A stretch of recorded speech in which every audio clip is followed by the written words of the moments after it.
সকল শিক্ষার্থীকে math educator চ্যানেলে স্বাগত জানাই। আশা করি তোমরা প্রত্যেকেই ভালো আছো। আমরা পূর্ববর্তী ভিডিওতে মাধ্যমিকের WBT টেস্ট পেপারের মডেল কোশ্চেন পেপার 1 থেকে 13 পাটিগণিতের অংশগুলি আলোচনা করেছি। আজকের ভিডিওতে মডেল কোশ্চেন পেপার 14 এবং 15 পাটিগণিতের অঙ্কগুলি আলোচনা করব। যারা আগের ভিডিওগুলি দেখোনি তারা আমার চ্যানেলে গিয়ে প্লেলিস্টে আছে, সেই প্লেলিস্ট থেকে ভিডিওগুলি দেখে নেবে। যারা এই চ্যানেলকে সাবস্ক্রাইব করেছো তাদেরকে অসংখ্য ধন্যবাদ। যারা এখনও চ্যানেলটিকে সাবস্ক্রাইব করোনি তারা অবশ্যই চ্যানেলটিকে সাবস্ক্রাইব করো এবং পাশে থাকা বেল আইকনটি ক্লিক করে নোটিফিকেশন মোডটি অলে সেভ করে দাও, যাতে ভিডিও আপলোড করার সঙ্গে সঙ্গে নোটিফিকেশনটি তোমার কাছে পৌঁছে যায়। তোমাদের দীর্ঘত্বতম প্রশ্নে যদি কোনো সমস্যা থাকে অবশ্যই আমার কমেন্ট বক্সে জানাও। আমি পরবর্তী ক্ষেত্রে দীর্ঘত্বতম প্রশ্নগুলো নিয়ে আরেকটি ভিডিও আপলোড করব। তোমরা ভিডিওটা স্কিপ করে করে দেখবে না। স্কিপ করে করে ভিডিও দেখলে সব জিনিস কিন্তু বুঝতে পারবে না। তাই চলো দেরি না করে ভিডিওটি শুরু করা যাক। এখন আমরা মডেল কোশ্চেন পেপার 14 যার পেজ নম্বর হচ্ছে 130 পাটিগণিতের অঙ্কগুলো আলোচনা করবো। দেখো প্রথম প্রশ্ন একের দাগের আগের প্রশ্ন কি বলেছে? 750 টাকার 3 মাসের সুদ 22.50 টাকা হলে বার্ষিক সুদের হার তোমাকে নির্ণয় করতে হবে। তাহলে এখানে তোমার আসল অর্থাৎ পিটা বলে দেওয়া আছে কত না 750 টাকা, বার্ষিক সুদের হার এটা তোমাকে বের করতে হবে। সময় এখানে টিটা বলে দেওয়া আছে তোমার 3 মাস, যেটাকে আমরা বছরে পরিণত করলে পাবো 3/12 বছর। এটা যদি কাটাকাটি করে আমরা 1/4 বছর। মোট সুদ আয় এটা সমান বলে দেওয়া আছে তোমার 22.50 টাকা। সরল সুদের সূত্র আমরা কি জানি না আই সমান PRT/100। এখানে আয়ের মান কত তোমার 22.50, পিটা হচ্ছে 750 আর বের করবে টিটা হচ্ছে 1/4 × 100। এই দশমিকটা তুলে দিয়ে তোমার এখানে 100 আসছে, এই 100 কেটে দাও। তো এখান থেকে আমরা কোনাকুনি যদি গুণ করে দিই তাহলে 750 আর সমান 4 গুণ 2250। তাহলে এখান থেকে আর এর মানটা বেরোচ্ছে 4 গুণ 2250/750। এই 0 কাটো, 75কে 3 দিয়ে গুণ করলে হয় 225। তাহলে 4 3 12%, যেটা তোমার আছে অপশান সি এর মধ্যে। এটা হলো বার্ষিক সুদের হার। এবার আসি 2 দাগের 1 অঙ্কটা। দেখো 2 দাগের 1 অঙ্কটা কি বলেছে না 2 বছরের সুদ আসল ও অনুপাত চিহ্নের আসলের অনুপাতটি আছে তোমার 10:8 হলে বার্ষিক সুদের হার তোমাকে নির্ণয় করতে বলেছে। তাহলে এখানে সুদ আসল অর্থাৎ এ অ্যামাউন্টটা তোমার বলা আছে কত না 10:8 আছে, তবে 10x ধরে নিলাম। আসলটা বলে দিয়েছে কত, আসলটা আমরা 8x ধরলাম। তাহলে এখান থেকে মোট সুদ আইটা কত পাবো না 10x থেকে 8x বাদ দিলে কত আসছে আমাদের 2x টাকা। সময় টিটা বলে দেওয়া আছে তোমার 2 বছর। আমাকে সূত্র জানি আই সমান PRT/100, মান বসাও। আইয়ের জায়গায় হচ্ছে 2x, পিটা হচ্ছে তোমার 8x, আর তুমি বের করবে পিটা হচ্ছে 2/100।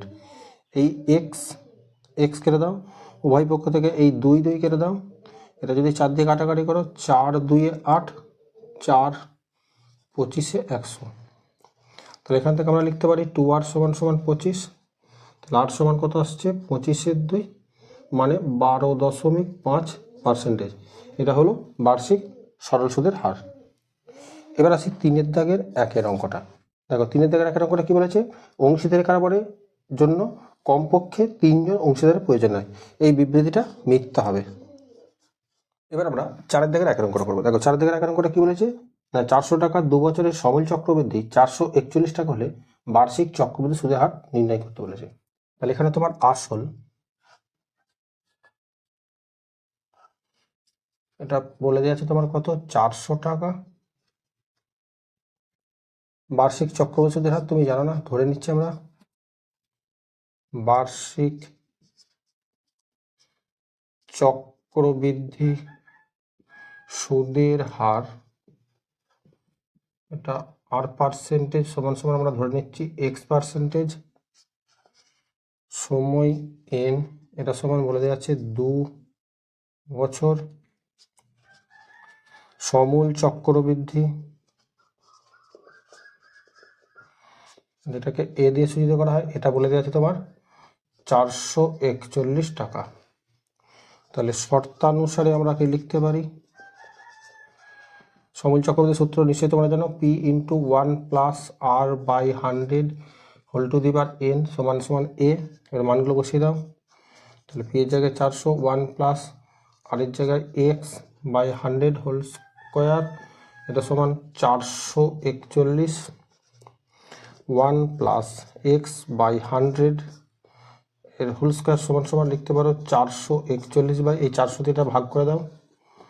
দেখো 441 হচ্ছে 21-এর বর্গ আর 400 হচ্ছে 20-র বর্গ, তাই আমরা এটাকে লিখতে পারি 21/20 তার হোল স্কোয়ার। এবার লক্ষ্য করে দেখো এর ঘাতগুলো সমান, তাই নিধানগুলো কী হবে, সমান হবে। তাহলে এখান থেকে আমরা লিখতে পারি 1 প্লাস এক্স বাই 100 এটা সমান 21/20। এখান থেকে এক্স বাই 100 সমান 21/20, এই 1টা ডান দিকে গেলে -1, এখানে 20 লসাগু করে নিলে 21 - 20 সমান সমান আসছে তোমার 1/20।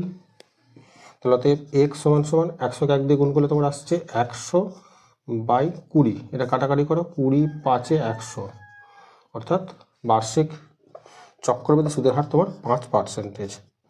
বার্ষিক চক্রবৃদ্ধি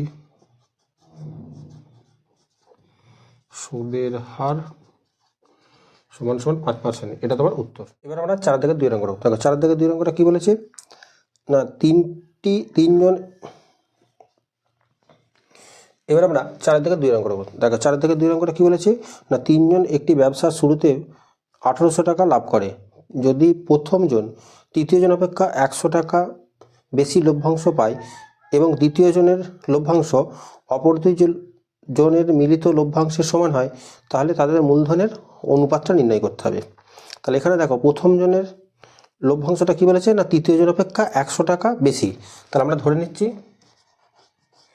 ধরি তৃতীয় জনের লভ্যাংশ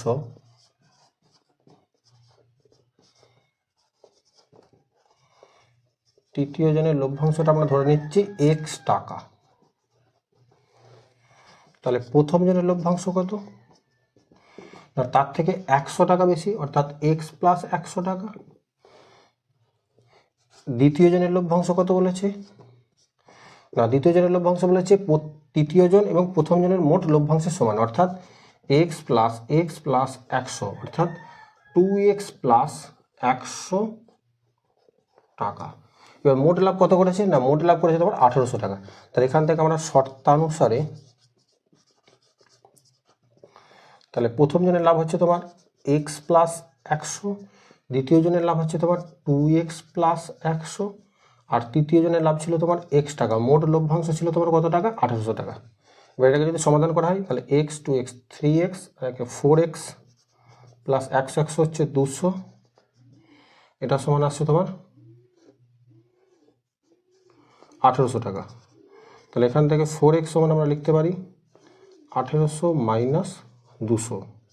তাহলে এখান থেকে x সমান 1800 থেকে 200 বাদ দিলে হচ্ছে তোমার 1600/4, 4 4 16, অর্থাৎ 400।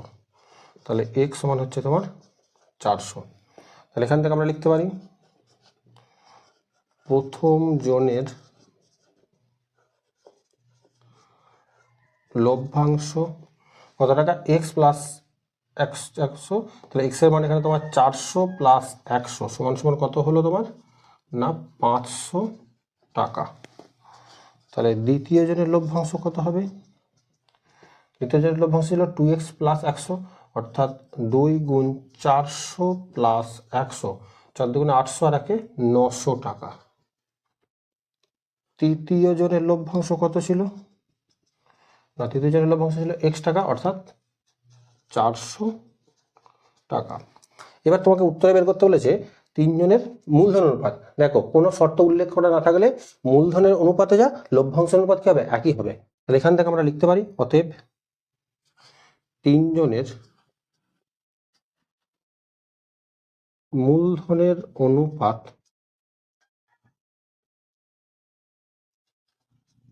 এটা কত না, প্রথম জন হচ্ছে 500, দ্বিতীয় জনের 900, তৃতীয় জনের 400। এখান থেকে দুটো করে শূন্য তোমরা যদি বাদ দিয়ে দাও তাহলে 5:9:4 এটা তোমার উত্তর। এবার আমরা মডেল কোশ্চেন নম্বর 15 যার পেজ নম্বর হচ্ছে 132 পাটিগণিতের অঙ্কগুলো আলোচনা করবো। দেখো প্রথম প্রশ্ন একের দাগের প্রশ্ন কি বলেছে না, কোনো মূলধন 10 বছরে দ্বিগুণ হলে বার্ষিক সরল সুদের হার তোমাকে নির্ণয় করতে হবে। ধরে নিচ্ছে আমরা আসল হচ্ছে 100 টাকা, দ্বিগুণ হচ্ছে তাহলে এটাকে 2 দিয়ে যদি গুণ করি আমরা কত পাবো না 200 টাকা। তাহলে 100 টাকা তোমার দ্বিগুণ হলো কত 200 টাকা। তাহলে এখান থেকে যদি আমরা সুদটা বের করি তাহলে কত পাবো না 200 থেকে 100 বাদ দিলে কত আসছে তোমার 100 টাকা। এই 100 টাকা সুদ তোমার ক বছরে হয়েছে 10 বছর হয়েছে, তাই কি করবে এটাকে 10 দিয়ে ভাগ করে নাও। তাহলে 10 10 এ 100, অর্থাৎ এটা হচ্ছে তোমার বার্ষিক সরল সুদের হার, যেটা তোমার আছে অপশান বি এর মধ্যে। এবার আসি 2 দাগের 1 অঙ্কটা। দেখো 2 দাগের 1 অঙ্কটা কি বলেছে না, অংশীদারি কারবারে কমপক্ষে 10 জন অংশীদার থাকবে। অংশীদার কারবারে কমপক্ষে 2 জন অংশীদার থাকবে। তোমরা মনে রাখবে অংশীদার কারবারে কমপক্ষে অর্থাৎ ন্যূনতম লোকের দরকার হচ্ছে তোমার 2 জন। এবার আসি 3 দাগের 1টা। দেখো 3 দাগের 1টা কি বলেছে, যত সময় পরে অর্জিত সুদ আসলের সঙ্গে যুক্ত হয় সেই সময়ে কে চক্রবৃদ্ধি সুদের পর্ব বলে। যত সময় পরে অর্জিত সুদ আসলের সঙ্গে যুক্ত হয় সেই সময়কালকে চক্রবৃদ্ধি সুদের পর্ব বলে। এই বিবৃতিটা কি হবে না, এই বিবৃতিটা সত্য হবে। 4 দাগের 1 অঙ্কটা দেখো, 4 দাগের 1 অঙ্কটা কি বলেছে, যদি 20,000 টাকা 3 বছরের সময় চক্রবৃদ্ধি 26,620 টাকা হয় তবে বার্ষিক চক্রবৃদ্ধি সুদের হার নির্ণয় করতে বলেছে। তাহলে এখানে তোমার আসল অর্থাৎ পি এটা বলে দেওয়া আছে কত 20,000 টাকা। বার্ষিক চক্রবৃদ্ধি সুদের হার তোমাকে নির্ণয় করতে হবে, তাই আমরা ধরে নিচ্ছি ধরি বার্ষিক চক্রবৃদ্ধি সুদের হার এটা সমান আমরা x% ধরে নিলাম। এখানে সময় n এটা বলে দেওয়া আছে 3 বছর, সবৃদ্ধিমূল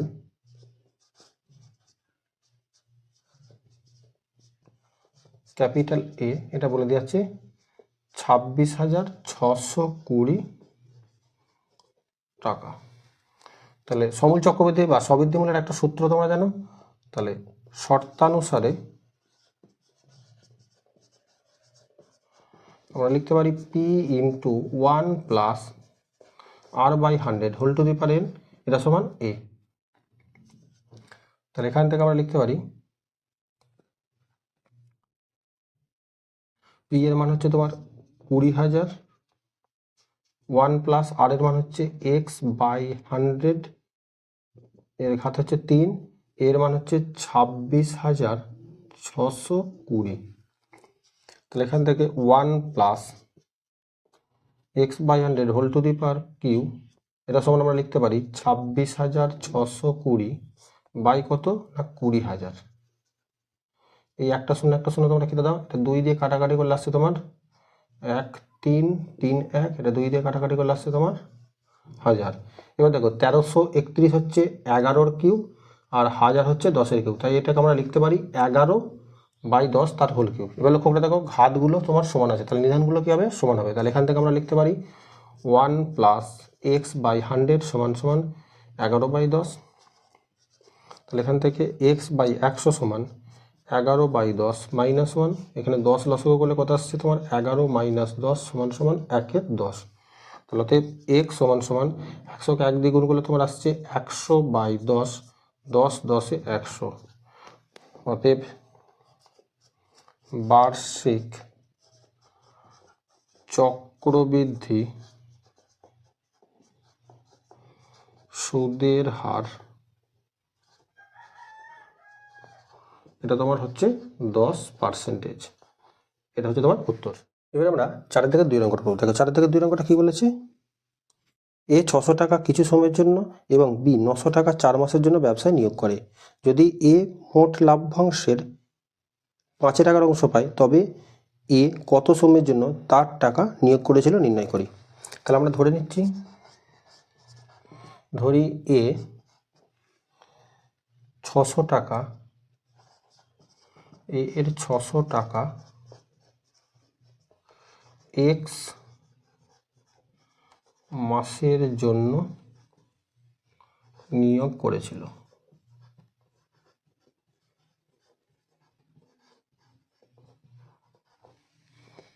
এখানে বি এর কত টাকা ছিল না, বি এর 900 টাকা ছিল, যেটা 4 মাসের জন্য নিয়োগ করেছিল। এখানে তোমার বলে দেওয়া আছে এ এর লভ্যাংশ, সেটা বলে দেওয়া আছে 5/11 তাহলে এখান থেকে আমরা বি এর লভ্যাংশটা বের করে নেবো। যদি মোট লভ্যাংশকে আমরা 1 ধরি, তাহলে 1 থেকে কি করবো, 5/11 বাদ দিয়ে দেবো। তাহলে 1 বিয়োগ 5/11, এটা 11, 11 লসাগু করে 11, 11 মাইনাস 5 সমান সমান 6/11। তাহলে মূলধনের অনুপাত মানে লভ্যাংশ অনুপাত। তাহলে এখান থেকে আমরা লিখতে পারি শর্তানুসারে, তাহলে এর ছিল তোমার 600 টাকা, যেটা এক্স মাসের জন্য খাটে, এবং বি এর ছিল কত, 900 টাকা, যেটা তোমার 4 মাসের জন্য খাটে। তাহলে এটা হলো মূলধন অনুপাত। মূলধন অনুপাত মানে লভ্যাংশ অনুপাত। তাহলে এর লভ্যাংশ ছিল তোমার কত, 5/11, আর বি এর লভ্যাংশ ছিল কত তোমার 6/11। তাহলে 11 তোমরা কেটে দাও। এবার অনুপাতকে ভগ্নাংশ আকারে লিখে নাও, অর্থাৎ 600 ইন্টু এক্স বাই 900 ইন্টু 4 সমান সমান 5/6। এবার এই শূন্য এই শূন্য এই শূন্য এই শূন্য কেটে দাও, 3 3 9, 3 2 6, 2 2 4। তাহলে এখান থেকে আবার যদি আমরা কাটাকাটি করি, 2 3 6, এই 3 3 কেটে গেল। তাহলে এখান থেকে আমরা বলতে পারি x সমান 5। অতএব এ এর 600 টাকা 5 মাসের জন্য বিনিয়োগ করে। এটা তোমার উত্তর। WBT টেস্ট পেপারের বাকি অংশগুলো সমাধান পেতে এখনই চ্যানেলটিকে সাবস্ক্রাইব করো এবং পাশে থাকা বেল আইকনটি ক্লিক করে নোটিফিকেশন মোডটি অলে সেভ করে দাও, যাতে ভিডিও আপলোড করার সঙ্গে সঙ্গে নোটিফিকেশনটি তোমার কাছে পৌঁছে যায়। তোমাদের দীর্ঘ উত্তরণী প্রশ্নে যদি কারো কোনো সমস্যা থাকে, অবশ্যই আমার কমেন্ট বক্সে জানাবে। আমি পরবর্তী ক্ষেত্রে দীর্ঘ উত্তরণী প্রশ্নগুলো নিয়ে আরেকটা ভিডিও আপলোড করব। যারা এই চ্যানেলকে সাবস্ক্রাইব করেছো তাদেরকে অসংখ্য ধন্যবাদ। যারা এখনও চ্যানেলটিকে সাবস্ক্রাইব করেনি তারা অবশ্যই চ্যানেলটিকে সাবস্ক্রাইব করে দেবে। তাই ভিডিওটি শেষ পর্যন্ত দেখার জন্য ধন্যবাদ। তোমাদের ভবিষ্যৎ উজ্জ্বল কামনা করে আজকের ভিডিওটি শেষ করছি।